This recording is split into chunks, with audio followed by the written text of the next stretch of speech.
on l'a prévu parce que il y a une tendance maintenant à revenir aux cuisines fermées à cause des odeurs. Vous préférez les cuisines ouvertes? Ben, c'est pas un souci, on la ferme, c'est pas un problème. On l'enlève, pardon. Non, je voulais juste vérifier, savoir si vous suiviez bien. C'est parfait. Alors vous m'aviez dit que vous aviez des questions, c'est par rapport à quoi? Ah oui, oui, oui, non mais bien sûr, bien sûr. Bah, de toute façon c'est une obligation maintenant. Toutes les maisons sont obligatoirement RT 2012. Ouais. Mais ça c'est de la théorie parce qu'en pratique, elles sont pas toutes RT 2012. Alors, bah, le point le plus important en réalité, c'est l'isolation. Vous savez qu'on a fait l'étude du plan par rapport à l'étude thermique, puisque on ne peut plus réaliser de permis sans avoir une étude thermique. D'accord. Alors, il y a quand même quelque chose que je voudrais vous expliquer. Vous m'aviez dit que vous aviez été voir aussi un concurrent, enfin, ou plutôt un confrère, enfin, peu importe. Mais c'est un constructeur national, c'est ça? Ouais, d'accord. Je vais quand même vous interpeller sur un point. Que vous signez avec nous ou pas, peu importe. Mais je voudrais quand même vous expliquer quelque chose. Par rapport à la RT 2012, il faut que votre maison soit livrée complètement étanche à l'air. En gros, il faut que la maison soit une coquille complète, et qu'il n'y ait pas de problème d'air. Alors, ce qui est pratique, c'est que lorsque la maison est hors d'eau et hors d'air, et une fois que l'enduit est réalisé, on va faire ce qu'on appelle un test d'étanchéité à l'air. Et on va réaliser ce deuxième test quand la maison sera terminée, c'est-à-dire quand le placo, les fenêtres, etc., tout sera posé. Le problème, c'est que la maison doit être livrée donc avec une petite tolérance au niveau de l'air. Tout dépend de l'étude thermique. Alors, il y a une petite faille dans le système. C'est que la plupart des constructeurs respectent la RT 2012 en ce qui concerne le taux à l'air. Mais en réalité, dans le concret, c'est pas respecté. Je m'explique. Pour que la maison soit totalement étanche à l'air, il y a deux systèmes. Le premier, c'est qu'on fait un enduit intérieur sur les murs. On fait un enduit projeté. Voilà. Ça va étancher. En fait, il y a une étanchéisation, voilà, entre soit la brique, soit la glauque, le parpaing, etc. et l'extérieur. Du coup, comme il y a un enduit extérieur, un enduit intérieur, et bah du coup, l'air ne passe plus. Ça, c'est la première technique. Sauf qu'évidemment, ça a un coût. Logique. Et vous avez la deuxième technique, c'est la technique que nous utilisons nous. Nous utilisons ce qu'on appelle une membrane à l'étanchéité à l'air. Je vais vous en montrer une.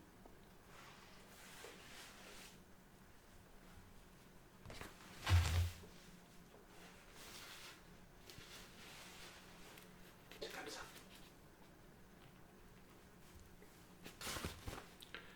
Alors c'est particulier parce que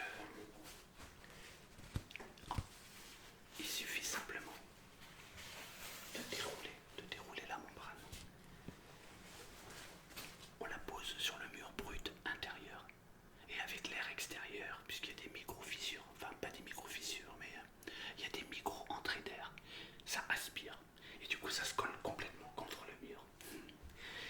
Oui, c'est très très pratique, oui. Bah, surtout pour l'utiliser, oui.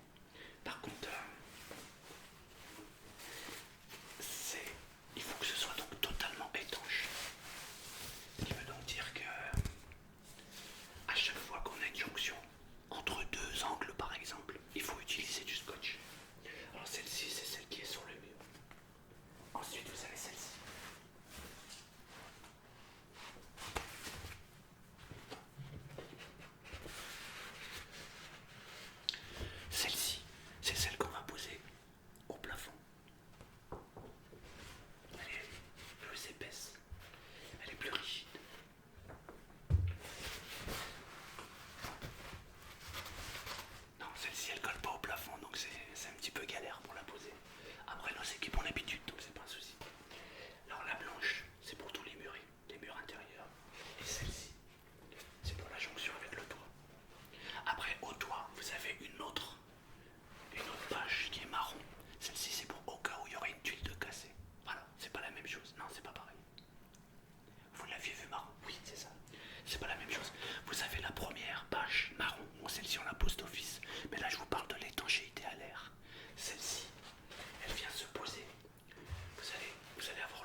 va mettre du scotch. Alors, ce scotch là, il vaut. C'est 50 € le rouleau. Ouais, c'est pas donné. Mais on est obligé.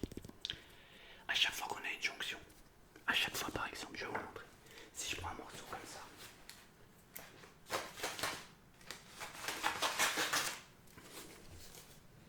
Si par exemple,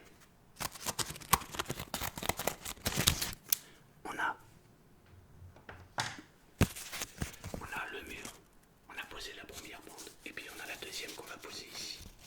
Entre les deux, donc on va remonter légèrement, comme ceci.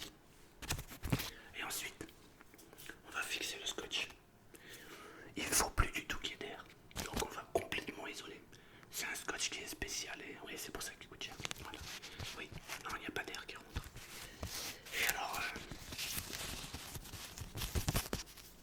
c'est extrêmement efficace.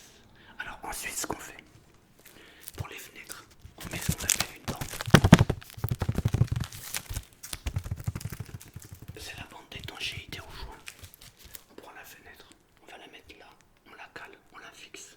Ensuite, vous avez ce qu'on appelle la tapée sur la fenêtre, c'est ce qui va dépasser. Vous voyez ce que c'est? D'accord? Je vais vous montrer. Donc là, vous avez ce qu'on appelle la tapée. Et ensuite, avec le tapé, ce que vous faites, ce qu'on va faire, c'est qu'on va mettre un rail, comme ceci.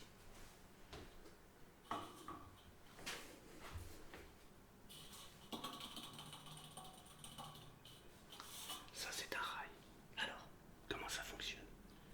On a le mur, on pose notre membrane d'étanchéité à l'air, on fait tout le contour des murs intérieurs, on scotch, on fait. Voilà, c'est ça. Voilà. Ensuite, on va poser ceci par terre.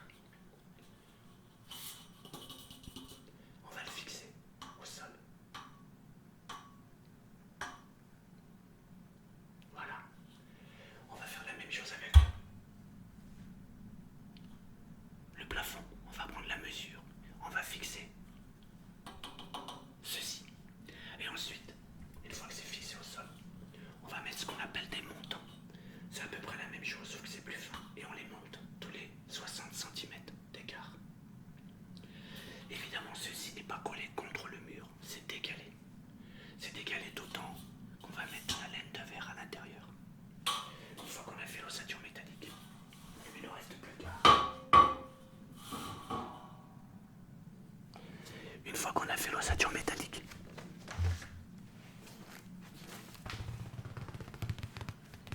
je vous ai pris un échantillon de laine de verre. Donc là, vous êtes la GR32 roulée. C'est 12 cm, donc 120 mm de laine de verre pour votre maison. Évidemment, ça fait toutes ces.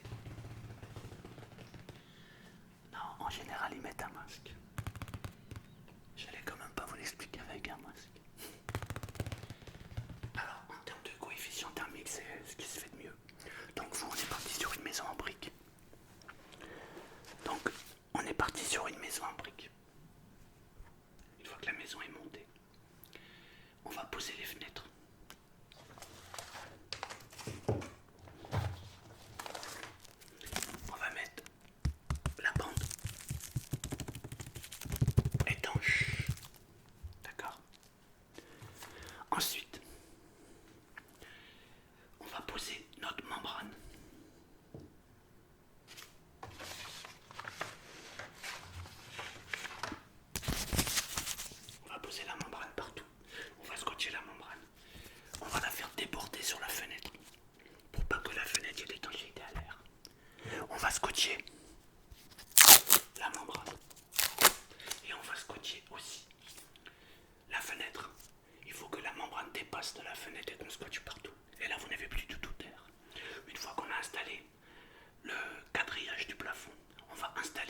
s'affaisser.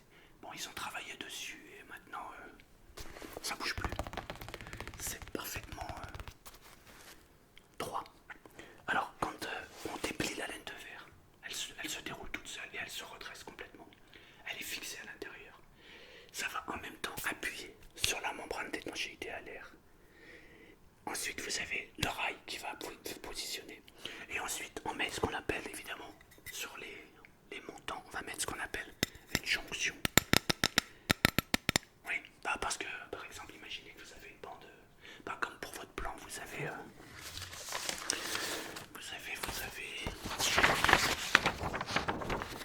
si je prends par exemple le séjour, on est à 3,56. On va prendre donc dans ce cas-là 3,56 plus 2,60 à la cuisine. Donc pour faire le doublage entre les deux montants et les deux rails, on va mettre une jonction entre les deux. Voilà, comme ça c'est stable et c'est fixé. Une fois qu'on a mis notre jonction et une fois qu'on a mis notre laine de verre, il n'y a plus qu'à les plaques de BA13. On plaque les plaques de BA13. Alors évidemment l'électricien vient avant et tire ses câbles, hein, évidemment, il les remonte. Le plaquiste, donc il n'aura plus qu'à poser ses plaques de BA13. Elle est fixée. Oui, non mais c'est coordonné, vous inquiétez pas. Vous avez l'électricien, le plaquiste et le plombier. Ils sont coordonnés tous les trois. Bien sûr, ils ont l'habitude, ils savent très. Oui, ils ont l'habitude. Oui. Alors pourquoi je vous dis ça? Simplement parce que la plupart des constructeurs, en tout cas ceux que je connais, et qui d'ailleurs se vantent d'être les numéro 1 en France, il y en a plusieurs, c'est ça qui est étonnant. Quand vous prenez un constructeur, vous vous dites il est numéro 1 en France, et puis vous regardez, ils sont tous numéro 1. Et dans la région, ils se flattent tous d'avoir plus de 300 maisons construites par an. Le truc c'est que la maison, quand vous la faites construire, elle vous est livrée effectivement étanche à l'air. Parce que le test, une fois qu'il passe, tout est ok. Le problème n'est pas là. Le problème est que si jamais vous faites un trou dans le mur, dans votre plaque de BA13, si vous n'avez pas la membrane d'étanchéité à l'air, ou si vous n'avez pas un enduit sur le mur, l'air va passer à l'intérieur de votre maison et elle n'est plus étanche, elle n'est plus RT 2012. En réalité, comment ils s'arrangent? Pas simplement, ils mettent une bande. Alors, ils font exactement comme nous, c'est-à-dire que ils mettent les rails, les montants, la laine de verre et ils plaquent. Là-dessus, il n'y a pas de problème. Mais il manque un élément. Il manque l'enduit ou la membrane. Et si on ne met pas la membrane, ou si on ne met pas l'enduit, bah la maison elle n'est pas étanche à 100%. Et c'est quand même un problème. Parce que dans la vie de votre maison, j'imagine que vous allez l'aménager en y posant certainement des tableaux au mur ou alors en fait on vit dans une maison donc on rajoute des choses forcément.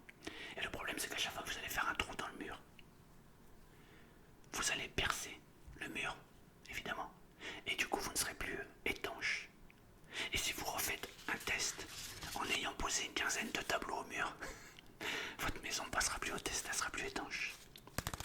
Parce qu'en fait ils prennent ça. C'est une bande de joint.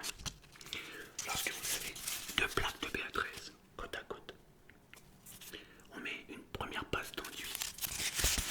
On va mettre une bande comme ceci. Et repasse l'enduit. Et les deux plaques sont scellées. Alors quand la maison est neuve, il n'y a aucun souci. Elle est parfaitement étanche et effectivement on pourrait dire qu'elle est RT 2012. Le problème c'est que dès que vous allez commencer à y vivre et poser des tableaux, elle sera plus étanche. Et là ça vous cause un souci puisque là vous avez payé pour une maison RT 2012 et en réalité, concrètement, vous n'avez pas de maison RT 2012. Ouais. C'est pour ça que vous m'aviez dit qu'il y avait un petit écart de prix sur la maison. Mais si vous permettez, on est parti sur une maison à 75 mètres carrés. Vous avez un garage de 18 mètres carrés. On a prévu une terrasse couverte de 9 mètres carrés, plus une terrasse non couverte de 9 mètres carrés supplémentaires. Et nous sommes à un prix total de 75 500. Ce qui n'est pas excessif pour une maison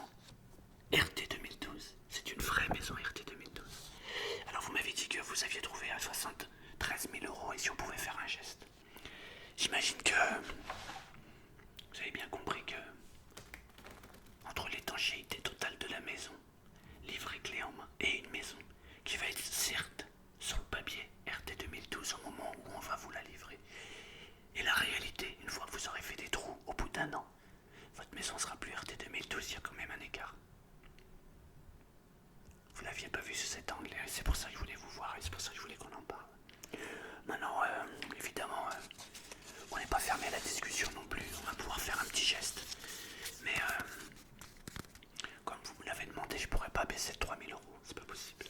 C'est pas possible parce que chaque chose a un coût. Et on peut pas non plus travailler pour rien. J'espère que vous le comprenez. Ouais, bon, c'est bien. Alors oui, effectivement, on pourrait peut-être couper la poire en deux, envisager de... Vous faites un pas en avant, on fait un pas en avant, et puis on arrive à trouver un accord. Voilà, c'est ça.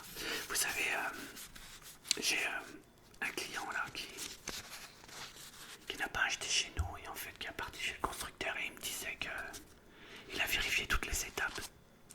Et il s'est rendu compte qu'effectivement il y avait un souci, puisque la maison qu'il a fait construire, elle n'est pas RT 2012. Il a fait stopper le chantier. Mais ça va se retourner contre lui. Pourquoi? Parce que quand vous signez chez un constructeur, vous ne pouvez pas aller sur le chantier de votre propre initiative. Parce qu'en réalité, le chantier, le temps de la construction appartient au constructeur et vous n'avez pas le droit d'aller comme ça sur le chantier. Ce que vous pouvez faire, c'est une fois que la maison est terminée, c'est de faire un constat d'huissier pour voir si tous les termes du contrat ont été respectés.